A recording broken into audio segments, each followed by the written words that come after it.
표리부동이라는 속담이 있죠.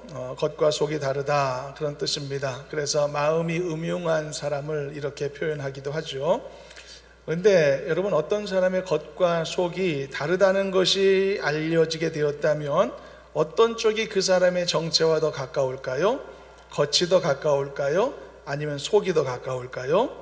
당연히 겉보다는 속이 더 감춰져 있던 그의 정체를 훨씬 더 잘 보여주는 통로가 될 것입니다. 그렇다면 사람들의 겉모습은 신뢰할 수 없고 쓸모도 없는 것일까? 그렇지도 않거든요. 어떤 사람이요, 지속적으로 보여주게 되는 다양한 삶의 결과들이 있을 것 아닙니까? 그 삶의 결과들은 그가 어떤 사람인지를 정확하게 보여주기도 한다는 사실이죠.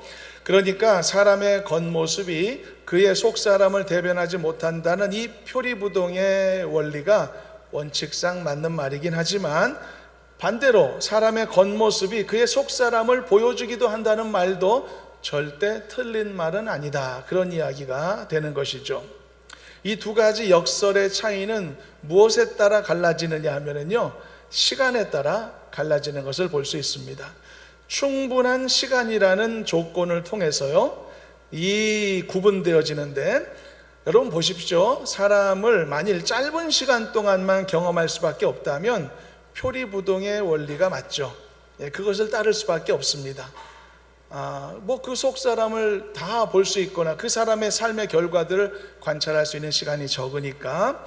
그러나 예를 들어 충분한 시간이 주어지게 된다면 그가 감추고 있는 속 사람이 어떤지를 충분히 보여줄 수 있는 그런 그의 삶의 결과물들을 관찰할 수 있게 된다, 그런 이야기가 되겠죠.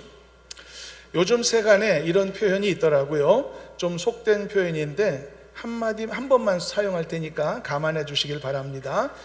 지랄 총량의 법칙이다, 이런 말이 있더라고요.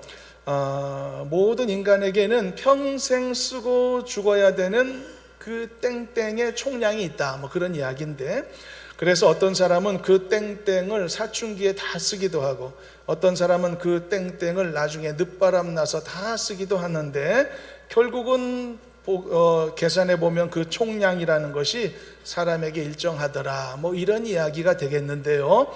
그런데 여러분도 같은 생각인가요?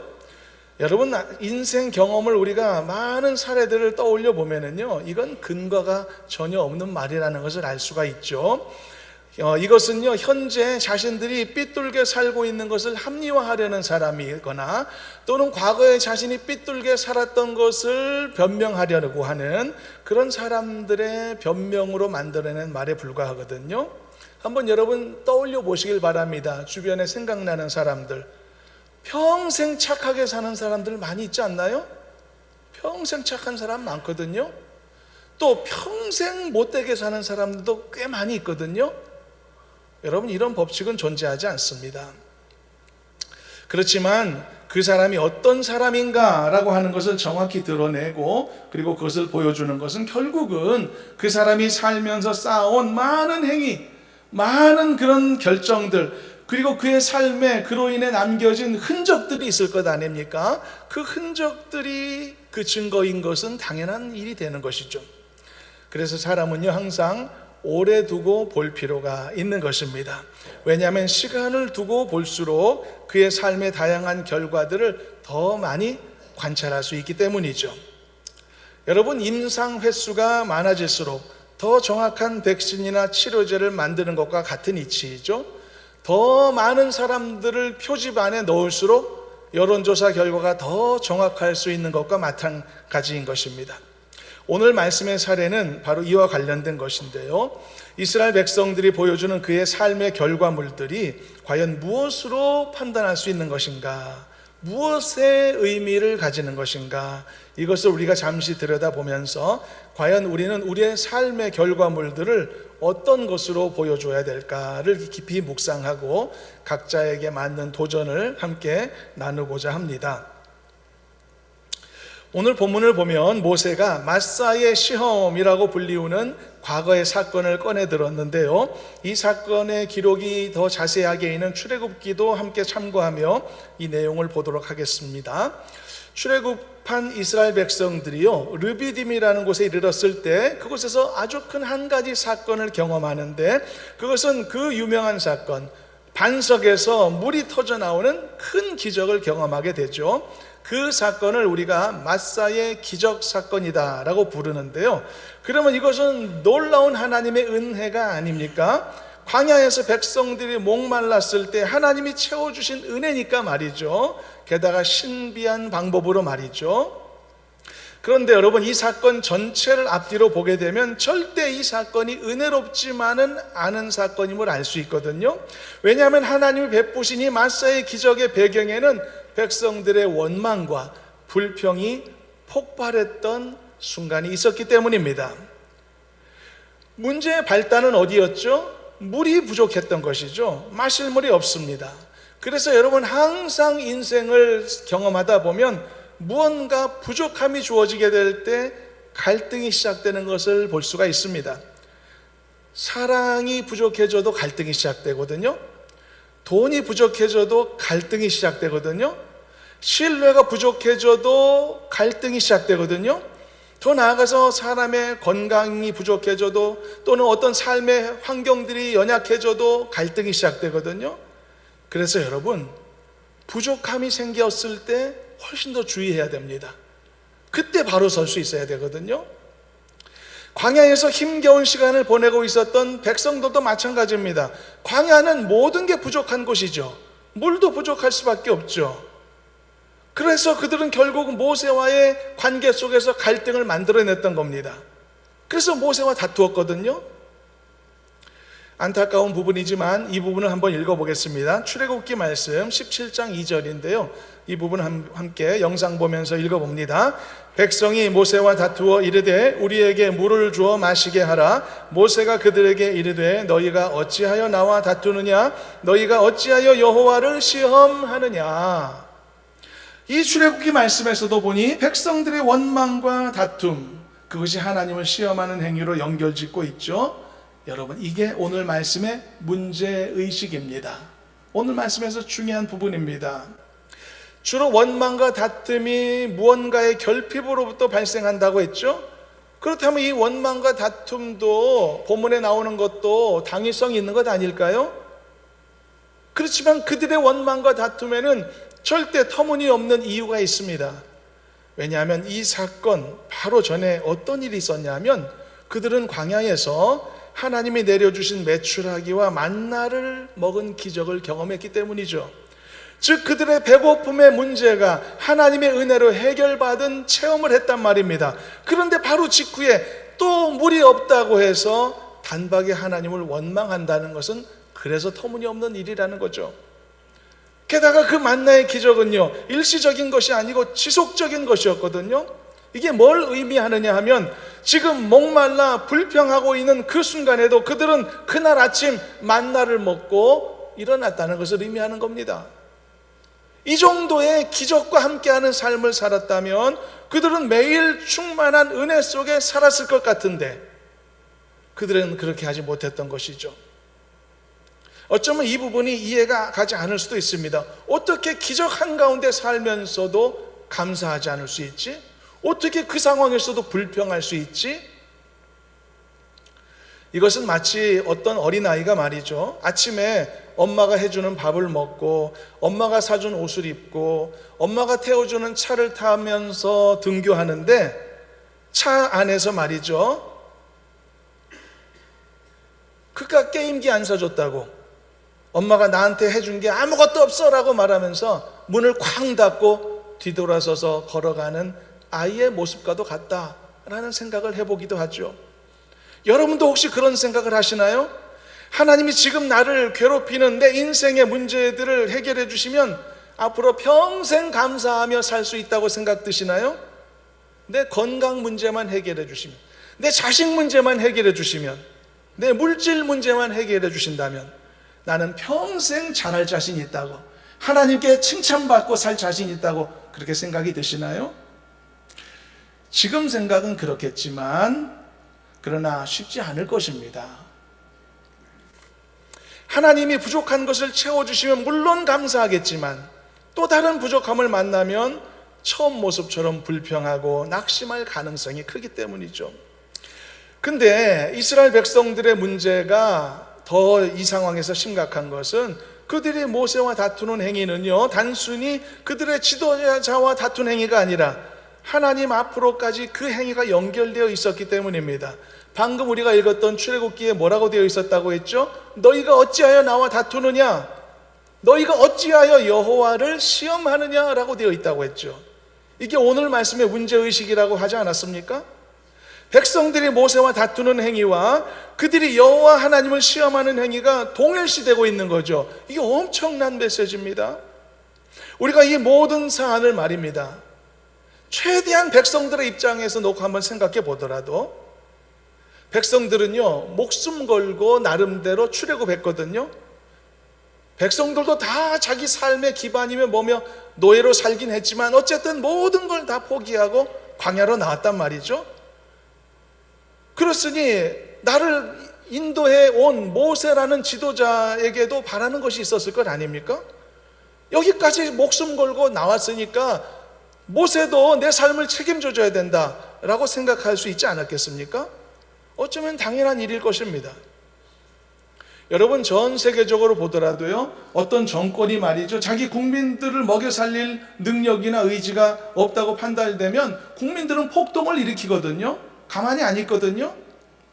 사람들이 도처에서 굶어 죽어가면 이걸 책임지거나 나 몰라라 하는 정권이 있다면 국민들로부터 지탄받을 수밖에 없는 것이죠. 그럼 백성들이 모세와 다투는 것도 당연한 일인가? 목말라 죽게 생겼는데 물도 주지 않는 지도자라면 비난받아 마땅한 것 아닐까? 그런데 여러분, 이 본문에 나오는 이 상황은 우리가 알고 있는 여타의 상황과는 많이 배경이 다릅니다. 결정적인 다른 한 가지가 있는데 그것은 이스라엘 백성들은 그 당시에 훈련 중에 있었다는 사실입니다. 분명히 알아야 될 것은 그들은 정착하고 살기 위해 광야에 있었던 것이 아닙니다. 그들은 단지 광야를 지나가고 있는 사람들이었던 것이죠. 그들은 살 곳이 광야가 아니고 하나님이 주실 가나안 땅이었던 것이죠. 그러기 위해서 그들은 광야를 거쳐가야만 했던 것입니다. 그래서 그들에게 있어서 광야는 거주지가 아니라 훈련 장소였던 것입니다. 편안함과 안식을 추구하는 장소와는 거리가 멀었던 것이죠. 그래서 그들에게 힘든 상황이 주어지는 것은 너무나 당연한 이치였던 것입니다. 힘들지 않다면 어떻게 훈련이 되겠습니까? 요즘 캠핑 문화가 많이 시들어져서 캠핑 장비 재고가 창고에 많이 쌓여 있다라고 하는 뉴스가 있던데, 그런 장비들은요, 캠핑 가서 사람을 편하게 해주는 장비들이 아닙니까? 그러나 아무리 편한 장비로 갖춘다고 하더라도 집에서 쉬는 것만큼 편하겠습니까? 캠핑이? 캠핑 가서 불편하다고 해서 불평하고 한다면 그건 말도 안 되는 거죠. 광야에는 물만 없는 게 아닙니다. 모든 게 부족합니다. 음식도 없는 곳입니다. 어디서 옷을 지어 만듭니까? 따라서 광야는 절대로 편할 장소가 아닌 것이죠. 그러면 하나님은 정말 광야에서 백성들을 굶어 죽게 하시려던 것일까요? 목말라 죽게 하시려던 것일까요? 절대 아니라는 것입니다, 여러분. 그럴 리가 없는 것이죠. 아무런 하나님께서 이 백성들이 광야에서 목말라 죽게 하시려고 그 어려운 출애굽 그 여정을 이끌어서 이 자리까지 오게 하셨겠습니까? 그래서 여러분, 바로 이 지점에서는 어느 누구라도 인내와 기다림이 필요하게 된 것입니다. 내 인생도 마찬가지 원리로 돌아갑니다. 아무려면 하나님께서 말입니다, 지금 나에게 주신 이 시련 앞에 굴복하게 하시려고 지금까지 수십 년 동안 나를 돌보시고 나와 함께 하시고 내 삶에 투자해 오셨을까요? 지금 내가 하나님의 무수한 은혜를 받고 여기까지 왔는데 내가 인생의 시련 앞에 넘어지면 그게 하나님의 목적일까요? 하나님 투자 실패 아닙니까? 당연히 그럴 리가 없는 것입니다.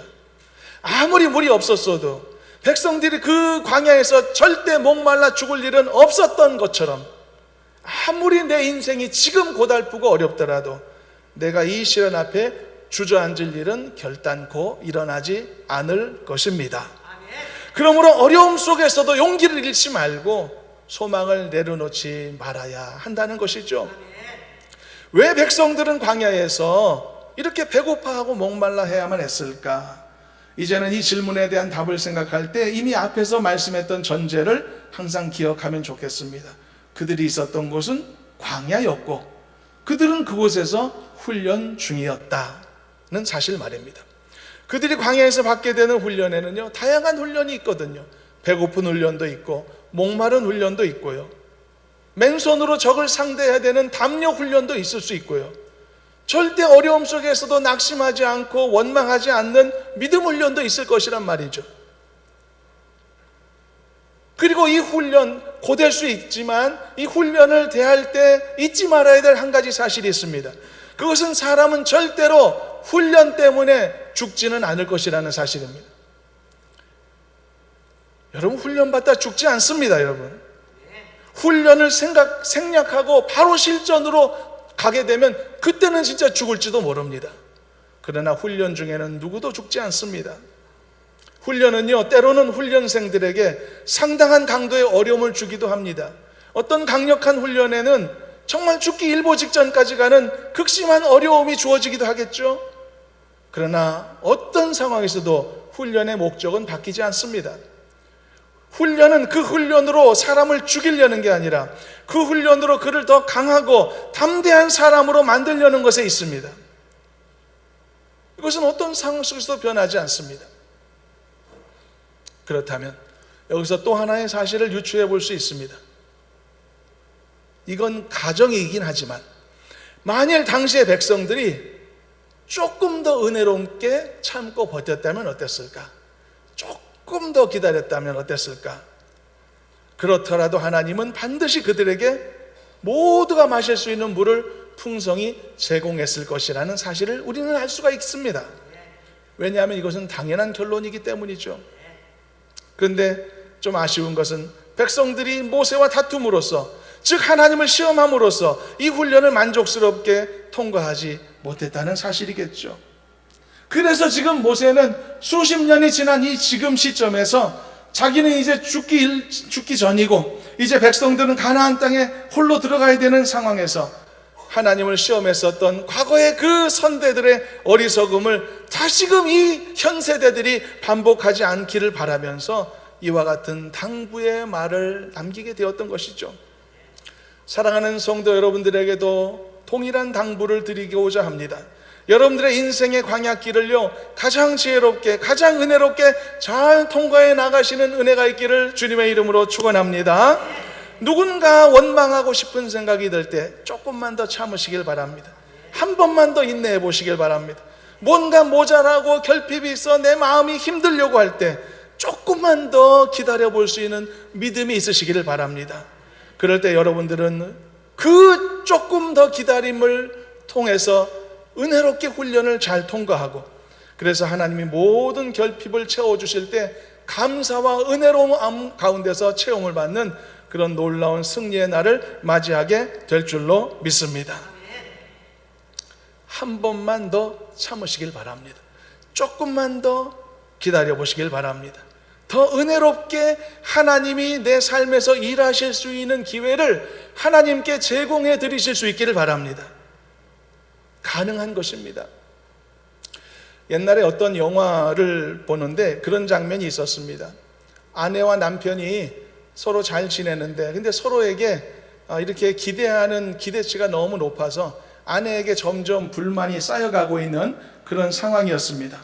그 불만이 폭발 직전까지 가게 되었습니다. 심지어 어느 날에는 자기 생일이 됐는데도 남편이 아는지 모르는지 시큰둥하고 그런 상황이 되었습니다. 그래서 너무 화가 난 상황 속에서 직장에서 퇴근을 해서 집에 들어왔더니 남편이 혼자 있었습니다. 시큰둥하게 남편이 맞이하는 겁니다. 그 남편의 얼굴을 바라본 순간 이 아내가 분노가 폭발하게 되었습니다. 할 말 못할 말 다 쏟아붓게 됐죠. 당신과 살아서 어쨌든 막 이렇게 막 말을 쏟아붓게 되었습니다. 그런데 그 남편이 아무 말 없이 당황하면서 그 상황을 놀란 눈으로 이렇게 듣고만 있었습니다. 근데 어떤 일이 일어난지 아십니까? 그 순간에 이 거실에 있던 불이 탁 켜지면서 그 아내의 깜짝 생일 파티를 위해 초대한 친구들이 다 선물 하나씩 들고 꽃갈 모자를 쓰고 축하하려고 폭죽을 터뜨리려고 준비하고 이렇게 있는 모습을 보게 된 것이죠. 얼마나 부끄러웠을까? 얼마나 창피했을까? 1분만 기다리지. 1분만 기다리면 되는데. 여러분 조금만 더 기다리시길 바랍니다. 조금만 더 인내하시길 바랍니다. 그 여러분들의 잠시간의 그 인내와 기다림이 여러분들의 인생을 더 은혜롭게 만들고 하나님이 여러분들을 도우시는 방법을 더 풍성하게 만들 줄로 믿으시길 바랍니다. 이런 믿음의 승리자들이 되시기를 주님의 이름으로 축원합니다. 마지막으로 한 가지를 보고 말씀을 마무리합니다. 우리가 조금 더 살펴볼 부분은 이 사건이 발생한 곳의 이름이요 마사이기도 하지만 무리바라는 이름으로 불려졌다는 사실인데요. 그러니까 그 장소가 두 가지 이름을 가졌다는 뜻이죠. 근데 이 이름의 의미가 의미심장한데 히브리 원어로 보면 마사라는 의미는 시험하다는 것이고요, 무리바라는 이름은 다투다라는 뜻을 갖고 있습니다. 그런데 이 두 가지 의미의 이름은 그곳에서 벌어진 사건의 성격을 각각 말해주고 있습니다. 그러니까 다툼과 시험이 동시에 발생했다는 뜻이죠.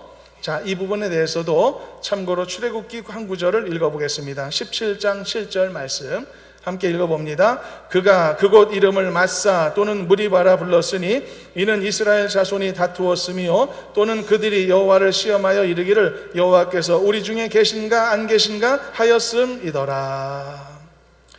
성경은 반석에서 물이 솟는 그 기적의 사건보다요 무엇에 더 집중하고 있는지 아십니까?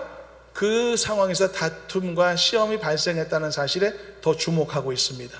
오늘 본문에 나오는 모세의 발언도 역시 똑같은 기조로 흐르고 있습니다. 마사에서 있었던 과거 그 사건을 뭘로 강조하고 있느냐? 하나님이 결핍을 채워주신 은혜로운 기적 사건으로 규정하지 않고 그곳에 있었던 다툼과 시험의 그 사건을 오히려 더 크게 부각시키고 있죠. 우리도 마찬가지 태도로 이 말씀을 볼 필요가 있습니다. 성경은 이 다툼의 행위를 하나님을 시험하는 것과 동일시했다고 했죠. 근데 어떻게 이 두 가지를 동일시할 수 있는 것일까? 여러분 조금만 생각해 보면 이 두 가지가 연결되었다는 것을 금방 알 수 있습니다. 방금 읽은 출애굽기 17장 7절을 보면 이스라엘 백성들이 하나님을 시험한 행위의 내용이 어떻게 설명되어 있나? 어떻게 설명되어 있죠?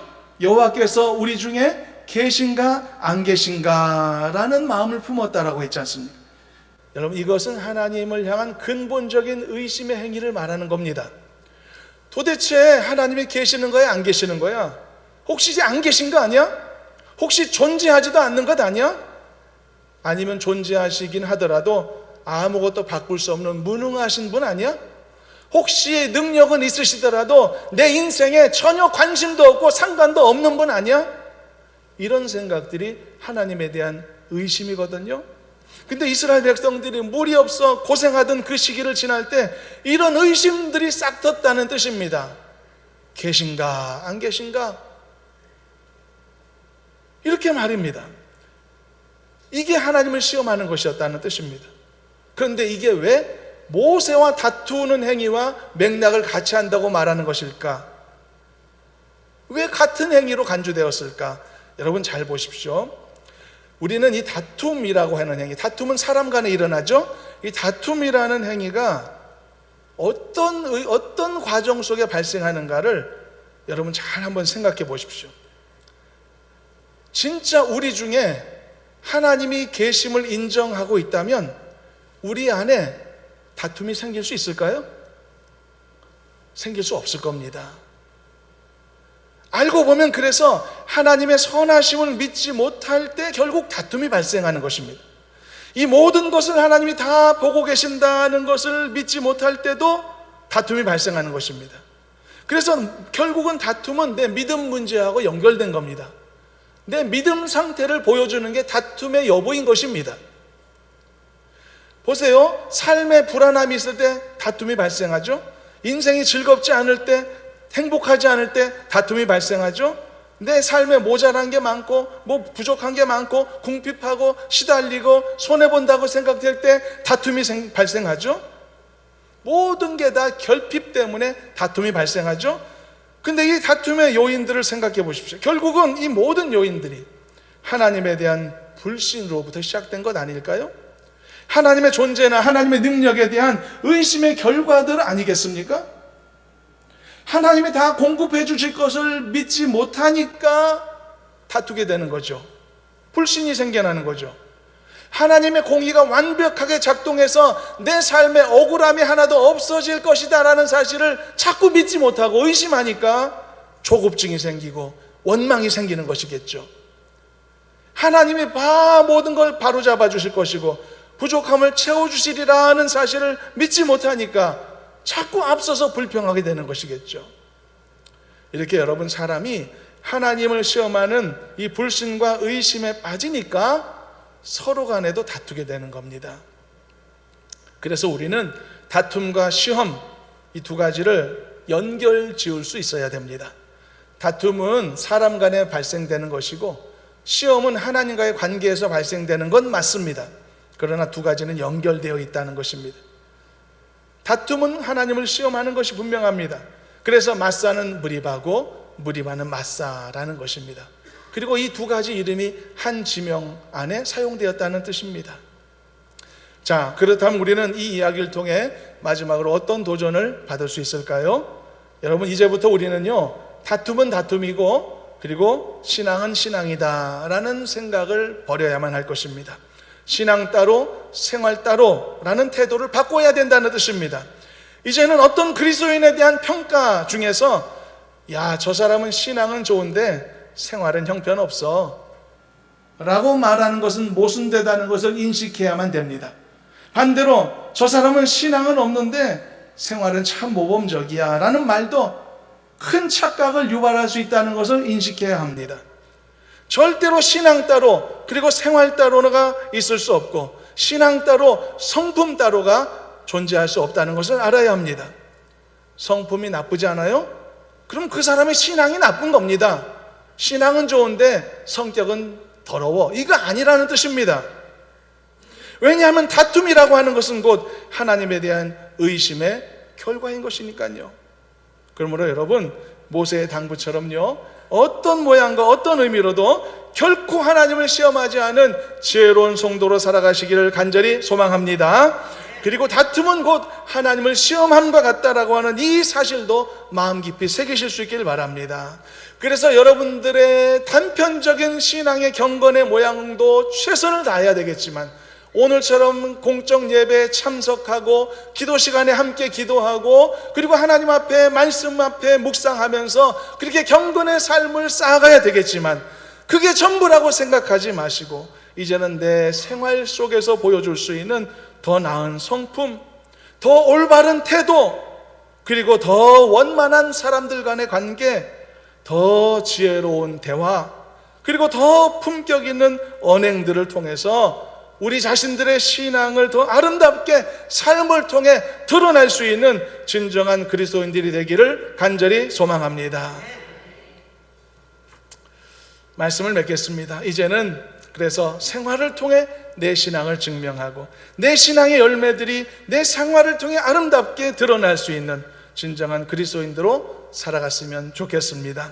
하나님을 향한 나의 참된 믿음과 강력한 신뢰는 내가 하나님 앞에 올려드리는 경건의 행위뿐 아니라 생활 속에서 드러나는 내 성품, 내 태도, 내 관계의 모습을 통해 증명된다는 것을 기억하셔서 입술로만 신앙 고백한다고 내 신앙이 증명되는 것이 아니라 내 삶의 행위가 올바르지 않으면 하나님을 시험하는 사람이 될 수 있다는 사실을 경각심으로 가지시고 내 삶에서도 아름다운 생활의 신앙 고백을 완성하며 나아가는 복된 성도들이 되시기를 주님의 이름으로 축원합니다. 기도하겠습니다. 하나님 감사합니다. 약한 저희들 사랑하셔서 하나님의 자녀 삼으시고 오늘까지 말씀과 또 인도하심과 긍휼하심으로 하나님 오늘까지 이르게 하셔서 감사합니다. 우리가 삶에서도 신앙으로도 부족함이 없는 하나님의 자녀 되기를 원합니다. 우리의 모든 약함을 고쳐 주시옵시고 모든 면에서 하나님 앞에 영광 돌리고 하나님을 시험하는 자가 아니라 하나님을 신뢰하는 자로 거듭날 수 있도록 도와주시옵소서. 예수님의 이름으로 기도하옵나이다. 아멘. 찬송가